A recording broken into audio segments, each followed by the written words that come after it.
Bonjour et bienvenue dans cette présentation. Aujourd'hui, nous allons voir comment est-ce qu'on peut tirer une seule page dont on a besoin parmi plusieurs pages qui sont dans un fichier PDF. Alors, je vais vous montrer une astuce qui est vraiment très facile. Donc, il peut arriver, vous avez un fichier PDF qui comporte par exemple 25 pages, 50 pages, 100 pages. Et vous voulez par exemple tirer juste une seule page qui est parmi ces pages-là. Vous voulez par exemple l'envoyer à quelqu'un, au lieu de lui envoyer tous les documents entiers, vous avez juste besoin de lui envoyer une seule page qui est regroupée parmi le nombre de pages que vous avez sur un fichier PDF. Alors pour le faire, c'est très facile. Vous ouvrez tout simplement d'abord votre fichier PDF, vous l'ouvrez. Prenons l'exemple où je voudrais enlever la page numéro 2 ici. Là où la numérotation commence à partir des 47, ça termine jusqu'à 97. Alors ici, vous allez voir que j'ai 4 pages, mais il peut arriver que vous avez par exemple 25 pages, 50 pages. Alors l'astuce que je vais vous montrer, c'est très facile. Vous allez faire comme si vous voulez imprimer votre document. Donc vous allez aller sur imprimer. Si vous ne trouvez pas l'icône d'impression sur le logiciel qui vous permet d'ouvrir vos fichiers PDF, vous pouvez tout simplement faire CTRL-P pour dire vous voulez imprimer tout simplement les documents. Alors, vous faites comme si vous voulez imprimer et vous choisissez Microsoft Print to PDF. Vous choisissez cette option-là pour vous permettre à ce que vous puissiez faire quoi?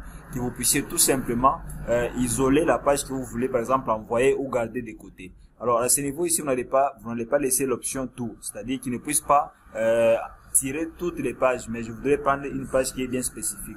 Alors, dans notre cas, nous voulons prendre la deuxième page. Je vais faire tout simplement page actuelle. Et là, j'ai choisi tout simplement 2. J'écris 2. Mais si par exemple c'est la 25e page que vous voulez isoler, vous écrivez tout simplement 25. Mais dans mon cas, je n'ai pas 25 pages, j'ai tout simplement 4 pages. Je vais isoler la deuxième page. Et quand j'ai fini de faire ça, donc il faut bien spécifier. Donc vous spécifiez la page et vous écrivez le numéro de la page que vous voulez isoler. Alors dès que vous finissez, vous faites tout simplement imprimer. Et vous allez patienter juste un peu, vous allez voir que la page sera donc mise à part. À ce niveau ici, vous allez tout simplement donner le nom du fichier. Et vous choisissez l'emplacement. Moi, je peux mettre ça par exemple sur mon bureau. Je peux mettre ça sur le bureau. Je peux par exemple écrire page isolée. Page isolée. Voilà, page isolée. Et là, je fais enregistrer. Aussi simple que ça. Je viens d'enregistrer donc mon fichier. Alors, ce que je vais faire, c'est tout simplement de rentrer sur mon bureau. Donc là, je vais faire quoi? Je vais tout simplement réduire. Et là, je vais chercher ça sur mon bureau. Vous allez voir, il est là. C'est écrit page isolée. Et là, quand je l'ouvre, je vais voir tout simplement la page, une seule page. Donc, vous voyez, bon, c'est parce que j'ai mis ça en portrait. Vous pouvez mettre ça en paysage. On peut le faire en paysage, ça va fonctionner. Donc, je peux recommencer, par exemple. Je vais faire ça en paysage. Je fais CTRL-P comme je vous l'ai montré. Et là, je vais page actuelle. Je mets 2.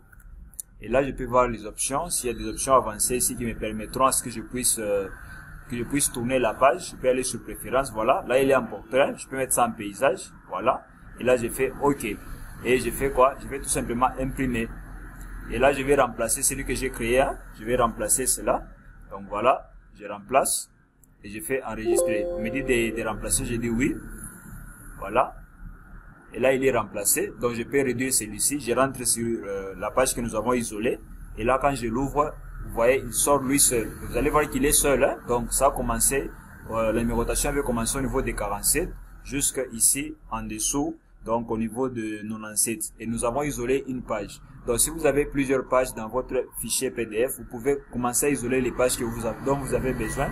Par exemple, pour les envoyer, pour les travailler, vous pouvez faire cette technique qui est très facile, comme vous l'avez vu, très facile à faire. Alors, je m'excuse pour le bruit de fond que vous avez eu à rencontrer dans la vidéo, mais je pense quand même que l'essentiel a été donné et que si vous avez des questions, n'hésitez pas à me l'écrire en commentaire, à poser des questions.